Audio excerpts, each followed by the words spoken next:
Bismillahirrahmanirrahim. Assalamualaikum warahmatullahi wabarakatuh. Innal hamdalillah nahmaduhu wa nasta'inuhu wa nastaghfiruh wa na'udzu billahi min syururi anfusina wa min sayyiati a'malina. May yahdihillahu fala mudhillalah wa may yudlil fala hadiyalah. Asyhadu an la ilaha illallah wa asyhadu anna Muhammadan abduhu wa rasuluh alladzi la nabiyya ba'dah. Allahumma salli ala Sayyidina Muhammad wa ala ali Sayyidina Muhammad kama sallaita ala Sayyidina Ibrahim wa ala ali Sayyidina Ibrahim wa barik ala Sayyidina Muhammad wa ala ali Sayyidina Muhammad kama barakta ala Sayyidina Ibrahim wa ala ali Sayyidina Ibrahim وبارك على سيدنا محمد وعلى آل سيدنا محمد كما باركت على سيدنا إبراهيم وعلى آل سيدنا إبراهيم في العالمين إنك حميد مجيد. فقال الله تعالى في كتابه الكريم أعوذ بالله من الشيطان الرجيم بسم الله الرحمن الرحيم إن الذين يتلون كتاب الله وأقاموا الصلاة وأنفقوا مما رزقناهم سرا وعلانية وأقاموا الصلاة وأنفقوا مما رزقناهم سرا وعلانية يرجون تجارة لن تبور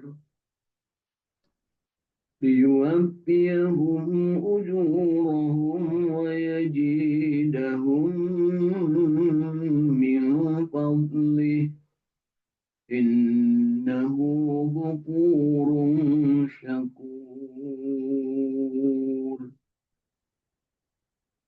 صدق الله العظيم.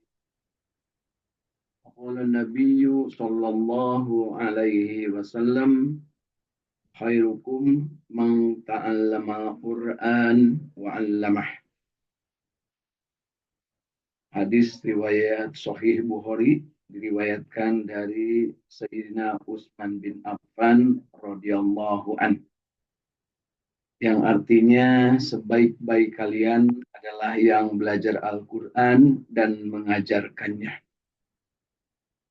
Masya Allah, tabarakallah, hari ini dengan penuh kesyukuran kita bertemu dalam konteks bersama-sama untuk meresonansi diri kita masing-masing dalam rangka menempatkan atau memposisikan kita sebagai hamba-Nya, insya Allah mudah-mudahan, yang masing-masing kita memiliki semangat yang sama untuk senantiasa memposisikan diri tetap berbahagia, tetap istiqamah, dan tetap berjamaah untuk membaca Al-Quran.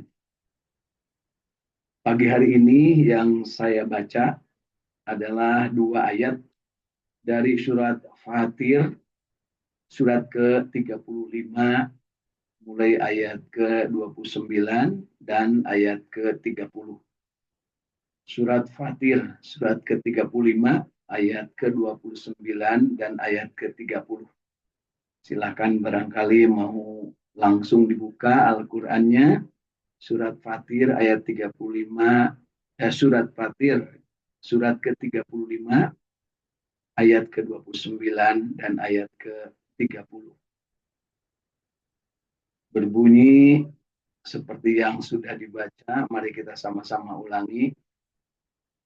Innalladzina yatluna kitaballah wa aqamus sholat wa anfaqu mimma razaqnahum sirran wa alaniyah yarjuna tijaratan lang tabur liyuwaffiyahum ujurahum wa yazidahum min fadlih innahu ghafurun syakur.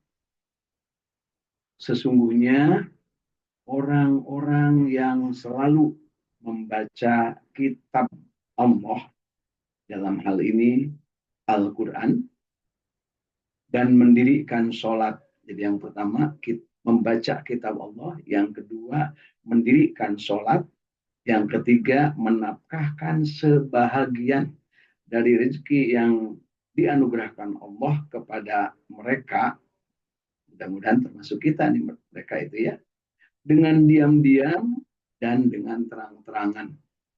Artinya tanpa sepengetahuan orang lain dan dengan pengetahuan orang lain.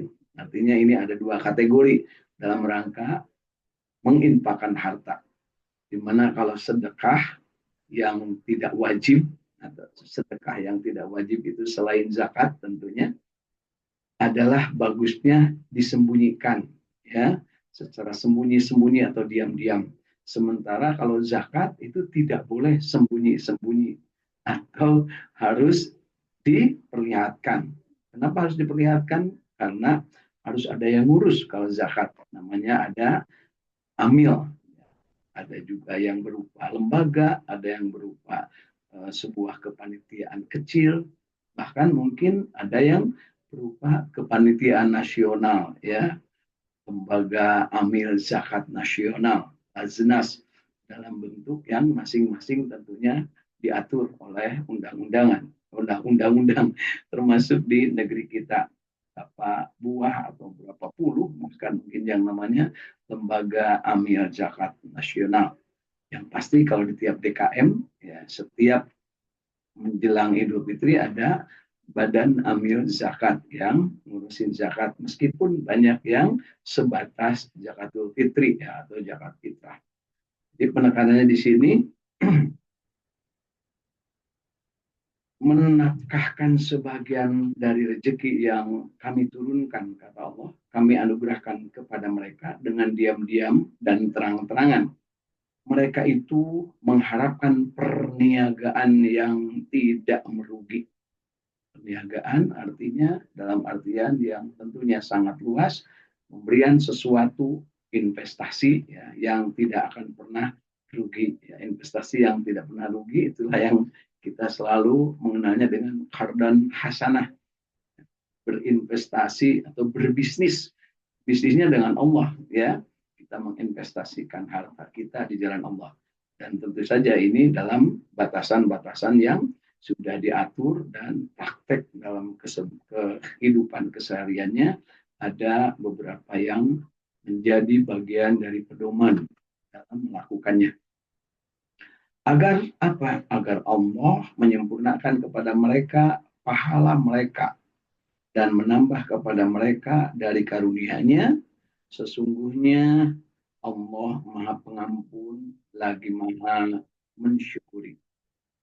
Nah, pengertiannya di sini bahwa kita dari ayat ke-29 dan 30 surat Fatir ini diberikan pedoman untuk bagaimana kita itu memposisikan diri untuk menjadi orang yang benar-benar dalam keadaan yang tidak merugi selama hidup di dunia ini, dan juga ingin selalu mendapat keberkahan, ditambah-tambahnya pahala amal kita, bertambah-tambahnya pahala amal kita.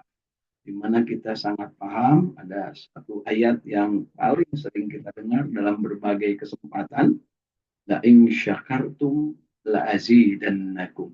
Siapa yang bersyukur atas nikmat Allah, maka akan dilipat gandakan, ya, akan dilipat gandakan dari nikmat itu.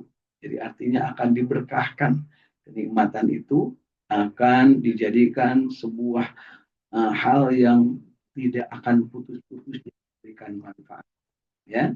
Kemudian berikutnya wala in kafartum inna azabi lasyadid.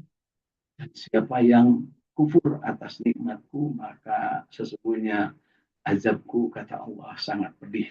Artinya orang yang tidak bersyukur sudah pasti akan mendapat azab.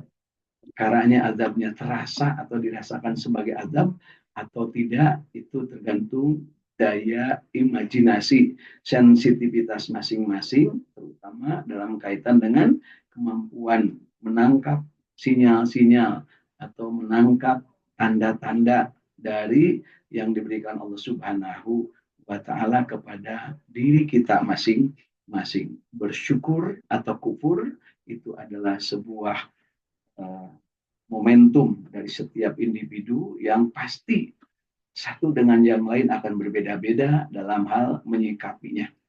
Seseorang yang mendapatkan katakanlah harta atau katakanlah pendapatan per periode tertentu dengan nilai nominal, umpamanya saja gaji bulanan sebesar katakanlah UMR, upah minimum ya di regional tertentu ya, katakanlah Jawa Barat umpamanya ada yang upah minimum regionalnya 3 juta rupiah ya. Nah, ketika mendapatkan upah minimum regional yang diterima dalam 1 bulan sebesar 3 juta rupiah ini, ada orang yang menyatakan dirinya sebagai sebuah kesyukuran bahwa betapa dengan uang yang didapat itu dalam setiap bulannya dia mampu mengejawantahkan, menjadikan dirinya sebagai insan mukmin sejati, yaitu senantiasa menjadikan apa yang telah didapatnya sebagai syukur, sebagai rasa terima kasih kepada Allah Subhanahu wa Ta'ala, tercermin dalam perilakunya dalam kehidupan sehari-hari. Kemudian sebaliknya, ada juga yang dengan mendapatkan upah sebesar 3 juta rupiah per bulan, umpamanya, nah, ada malah dia bukannya bersyukur, tapi kufur. Dia melupakan, bahkan boleh jadi dia itu, kalau bahasa sebenarnya, selalu humandar, merasa serba kurang, merasa bahwa tidak ada nilai apa-apa dari uang yang didapat selama 1 bulan sebesar 3 juta rupiah itu. Nah, dalam diri kita masing-masing pasti punya ukuran, pasti punya cara, ya, punya cara menyikapinya. Dan cara menyikapi itulah yang kita kenal dengan istilah akhlak. Akhlak diri kepada apa yang sudah menjadi karunia Allah Subhanahu wa Ta'ala berupa gaji yang tadi dicontohkan sebesar 3 juta rupiah ini, apakah dia termasuk yang bersyukur atau malah dia tergolong manusia yang kufur terhadap nikmat tersebut. Nah, mari kita tanya juga kepada diri kita, ketika kita ditakdirkan oleh Allah Subhanahu wa Ta'ala pada saat ini terhadap kemampuan diri kita masing-masing ya dalam hal memahami tentang Al-Qur'anul Karim ini sebagai mukjizat dari Allah Subhanahu wa Ta'ala, mukjizat terbesar dari Allah Subhanahu wa Ta'ala atas kerasulan Nabi Muhammad Shallallahu Alaihi Wasallam. Ketika kita memahami bahwa kitab suci Al-Quran ini sebagai mukjizat terbesar Nabi Muhammad Shallallahu Alaihi Wasallam, dan kita sudah berikrar menyatakan diri menjadi umat kanjeng Nabi Muhammad Shallallahu Alaihi Wasallam dengan bersyahadah, dengan membaca 2 kalimat syahadat, asyhadu an la ilaha illallah wa asyhadu anna Muhammadar Rasulullah. Pada saat itu berarti sebenarnya kita sudah mengikrarkan diri bahwa ada sesuatu yang menjadi anugerah besar bagi Nabi Muhammad SAW yang namanya mukjizat yang berupa kitab suci Al-Quran. Apakah kita ketika mendapatkan informasi tentang kitab suci Al-Quran ini termasuk yang bersyukur, atau kita termasuk yang alhamdulillah kufur terhadap apa yang menjadi bagian dari nikmat yang sebenarnya merupakan nikmat yang luar biasa. Bahkan saking luar biasanya nikmat ini dituliskan di dalam surat Al-Maidah ayat ketiga sebagaimana yang selalu dan selalu kita baca. Di akhir ayat ketiga tersebut, Allah Subhanahu wa taala menegaskan tentang betapa Allah Subhanahu wa taala telah memberikan kesempurnaan nikmat kepada Rasulullah Nabi Muhammad Shallallahu Alaihi Wasallam, berarti kesempurnaan Al-Quran yang utuh selama 23 tahun kurang lebih diturunkan oleh Allah Subhanahu wa taala dari langit dunia kepada Nabi Muhammad SAW untuk menjadi praktek kehidupan keseharian insan muslim yang merupakan bagian tak terpisahkan dari mukjizat dari Allah untuk kanjeng Nabi, yaitu berupa kitab suci Al-Quran, karena kita paham bahwa seluruh ayat-ayat dari kitab suci Al-Quran dipraktekkan, diimplementasikan dalam bentuk akhlak mulia dari Rasulullah Nabi Muhammad Shallallahu Alaihi Wasallam. Dalam ayat tersebut kita mari simak kembali.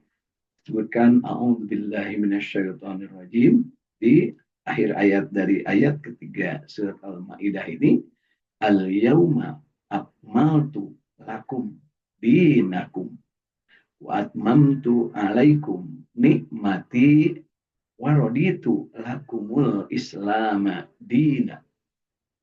Ayat ini merupakan penegasan dari Allah Subhanahu wa taala bahwa pada hari ini, yaitu pada saat Al-Quran itu, ayat itu diturunkan, yauma akmaltu lakum, ya, telah sempurnakan untukmu, ya, untukmu dalam hal ini Nabi Muhammad SAW. Seluruh perbuatan Rasulullah SAW itu disempurnakan dari mulai ketika diturunkannya Iqra bismi rabbikal ladzi khalaq di umur 40, dengan al-yauma akmaltu lakum dinakum di umur Rasulullah ke-63, ya.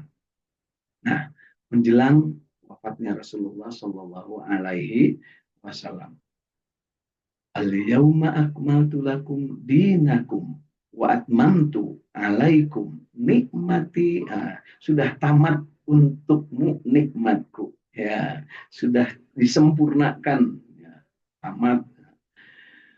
Waraditu lakumul Islam madina, dan kata Allah, aku ridho Islam sebagai agamamu. Artinya sempurna dari mulai bagaimana membaca dengan menyebut nama Allah, bahwa Allah yang Maha Menciptakan, terus diturunkan ayat-ayat demi ayat. Allah yang menciptakan itu, Allah juga yang mengatur itu, Allah juga yang mengawasinya, dan Allah yang menutup semua skenario kehidupan dari tiap-tiap insan, termasuk skenario kehidupan Kanjeng Nabi Muhammad Shallallahu Alaihi Wasallam, ditutup dengan al-yauma akmaltu lakum dinakum. Nah, dan dicukupkan nikmatnya, disempurnakan nikmatnya. Kalau sudah sempurna nikmat, itulah berarti tugas kerasulan beliau berakhir. Artinya seperti itulah skenario kehidupan manusia yang benar, kehidupan manusia yang sesuai dengan petunjuk Allah Subhanahu wa taala. Semuanya sudah utuh diturunkan, semuanya sudah utuh dipraktekkan, semua sudah utuh diejawantahkan. Ini kita pakai istilah-istilah kekinian, ya. Semua sudah diimplementasikan, semua sudah dilaksanakan secara nyata oleh Nabi Muhammad SAW selama kurang lebih 23 tahun tersebut, dan itulah Islam. Ketika kita mendengar ayat ini dan kita ada dalam diri kita getar kalbu untuk senantiasa menjadikan semua yang menjadi mukjizat Allah Subhanahu wa taala kepada Kanjeng Nabi Muhammad Shallallahu Alaihi Wasallam, kita tekadkan untuk ada di dalam kalbu kita masing-masing. Raditu billahi robba wabil islami dina wabi Muhammadin nabiyya wa rasulah sallallahu alaihi wasallam. Dan ketika kita memahami itu semua secara utuh, kita mohon kepada Allah, kan hanya Allah lah yang punya ilmu dan Allah lah yang punya pemahaman. Maka Rabbi, minta kepada Allah, zidni ilma, ditambahkan dan ditambahkan.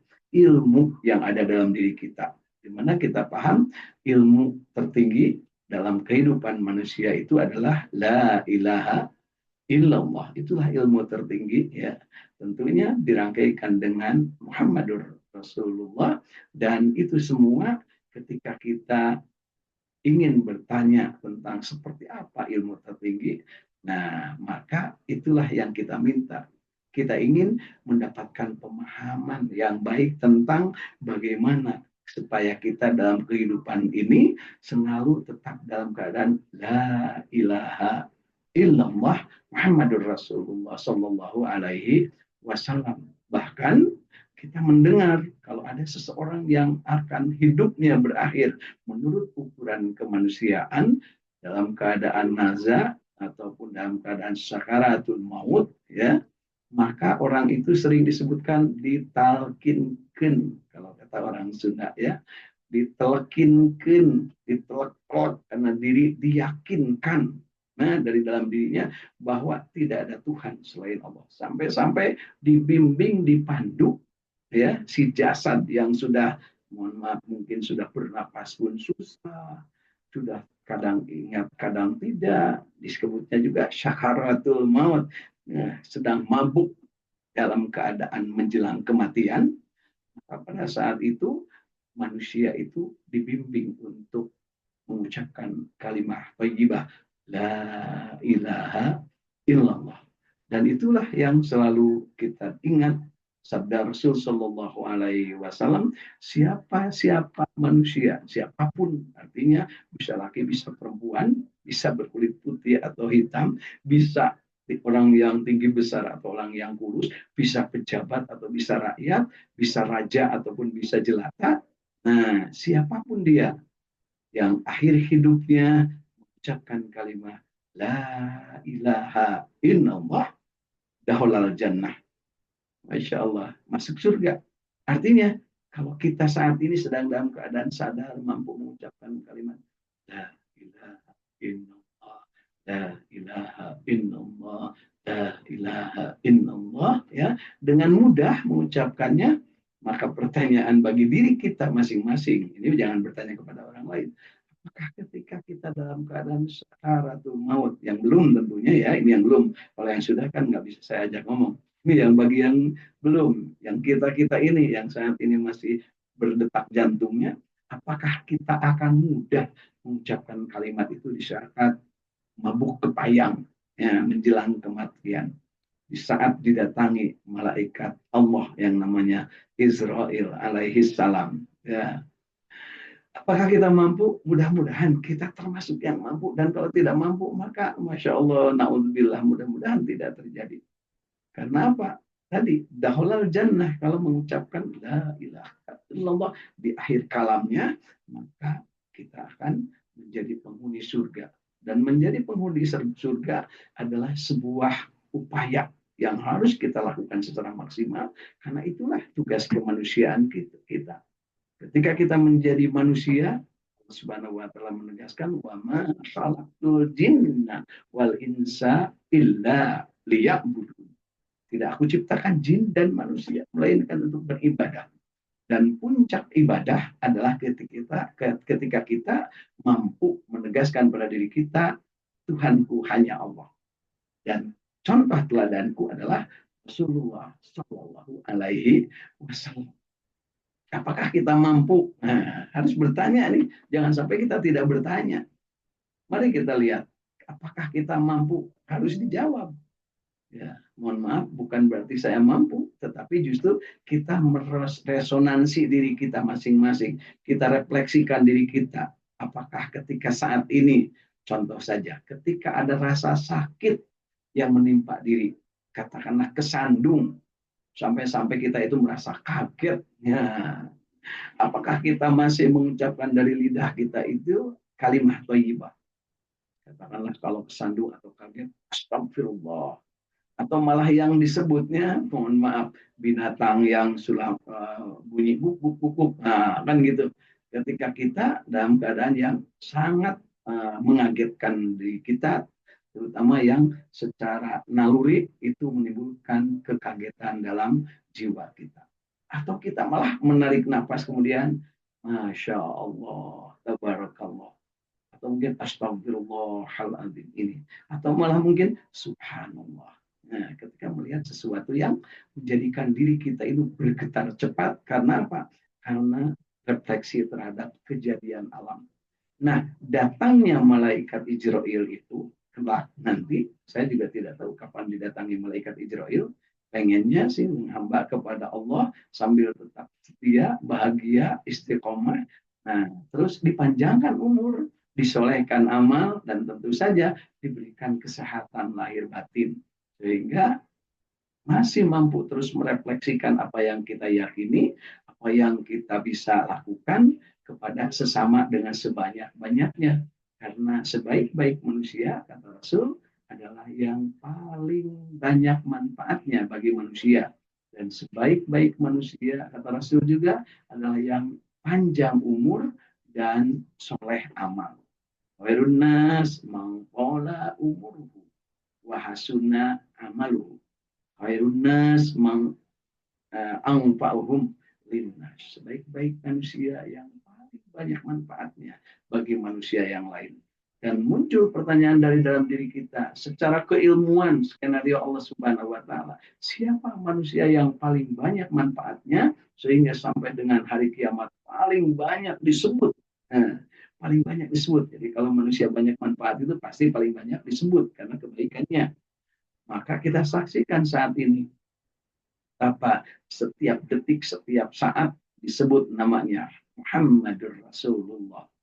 Azan, semua azan, semua fikrah, semua aliran, semua mazhab, azannya sama. Ada mencantumkan kalimat Muhammadur Rasulullah. Bayangkan dari mulai barat sampai timur selama 24 jam sehari semalam itu bunyi azan setiap detik itu sambung menyambung. Ketika azan di sebelah timur, katakanlah kalau di Indonesia di Jayapura azan menit ini masih di Jayapura juga bergeser sedikit ke utaranya, ke utara. Mohon maaf, ke barat ya karena matahari majunya ke arah barat, maka bunyi lagi azan di tempat yang lebih barat. Kemudian berikutnya terus ke Kepulauan Maluku, terus ke pulau ke apa namanya provinsi-provinsi yang ada di Pulau Sulawesi. Terus azan lagi ke pulau-pulau yang ada di sekitaran Nusa Tenggara Barat, kemudian Bali, Kalimantan, terus sampai ke Jepang sampai Surabaya, Madura, kemudian ke Jawa Tengah, Jogja, kemudian terus ke barat lagi sampai Bandung, Cirebon, dan seterusnya selama 24 jam tidak akan pernah yang namanya azan itu tidak terdengar. Ya, ini tentunya perbedaan yang terjadi detik demi detik, menit demi detik menentukan saat azan di tempat tersebut. Ketika azan itu terus berkumandang dan kemudian bersambung lagi dengan azan berikutnya, Masya Allah, tabarakallah, juta mulut manusia mengucapkan kalimat Muhammadur Rasulullah, mengucapkan kalimat asyhadu an la ilaha illallah. Ketika kita mampu untuk menggetarkan kalbu kita ini detik demi detik, Allahu Akbar.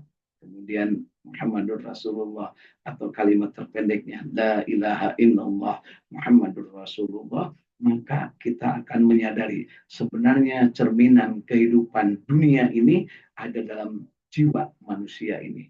Ya, karena manusia diciptakan Allah akan halaknal insan fi ahsani takwim.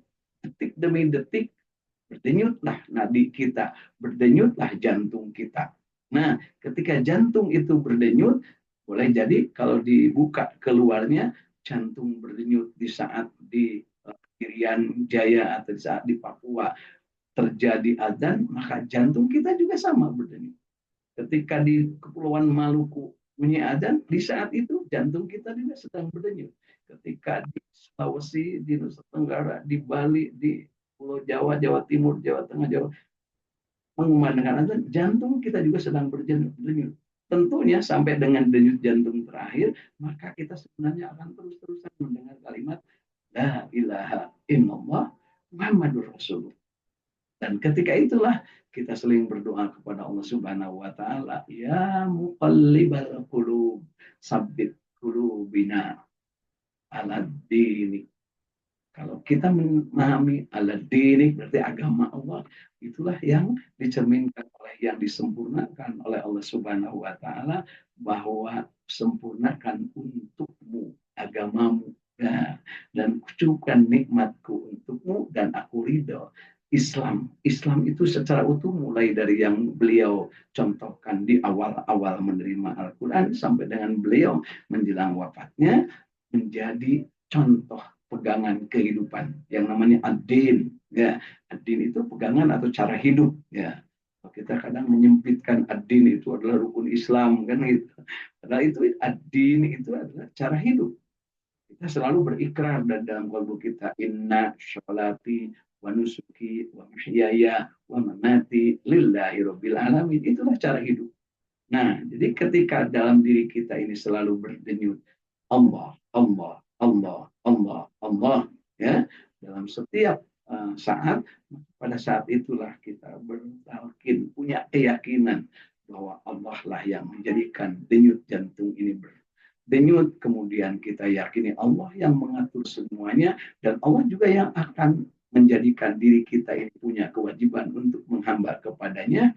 Kemudian kita juga diberikan contoh teladan, laqad kana lakum fi Rasulillah uswatun hasanah. Bagaimana dalam hadis disebutkan bahwa Rasulullah itu menyebut nama Allah sehari semalam, ada yang menyebutkan beristighfar kepada Allah sehari semalam itu terus-terusan, tidak berhenti. Bahkan ketika dalam tidur pun, tidurnya Rasulullah adalah tetap dalam keadaan berzikir.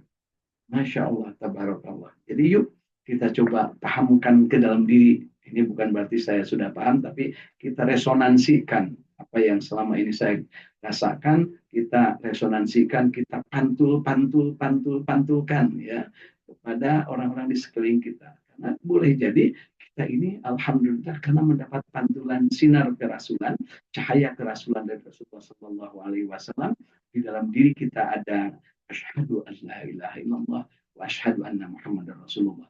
Meskipun kadang mungkin intensitasnya sangat lemah sehingga kita itu tergoda oleh bisikan iblis dan setan, naudzubillah ya. Kemudian kadang kita itu melupakan Allah. Kadang kita ini kalau istilah Jawanya menidurkan Allah, padahal Allah itu boten sare gitu ya. Jadi mohon maaf kalau biasa kalimat Jawa saya kurang bagus. Gusti alam boten sare katanya gitu. Kalau bahasa-bahasa di pedagang gitu ya, ada yang menyebutkan bu, lah itu busuk udah masukkan aja tuh ayam tiren, masukkan aja itu. Nah, kemudian atau mungkin bawang-bawang yang sudah busuk, cabai yang sudah busuk, campurkan aja. Atau mungkin sekarang yang lagi populer duku-duku yang sudah kecil-kecil yang sudah nggak laku, campurkan aja yang besar supaya harganya. Nah, maka yang jawab adalah la ilaha illallah Muhammadur Rasulullah. Gusti Allah maha mengasihi, maha melihat kita dan maha mengatur segalanya. Gusti Allah boten sare. Allahu la ilaha illa huwal hayyul qayyum la ta'khuduhu sinatu wala naum. Tahu kita, hafal kita, tapi tidak sedikit kita ini kadang lalai, kadang tidak memperhatikan, dan bahkan mungkin kadang seperti yang dilakukan Siti Julaiha ketika mengajak Yusuf untuk berbuat zina, maka ketika kata Yusuf, di mana Allah?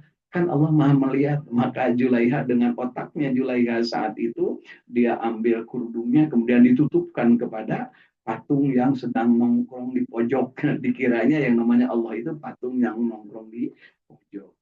Nah, mari kepada diri kita juga, ini kaitan dengan hikmah di bulan Ramadan, kita refleksikan dalam diri kita bahwa latihan kita untuk menjadikan kita mampu belajar Alkitab, kemudian mendirikan sholat secara benar, kemudian menginfakkan harta kita, kemudian kita berbisnis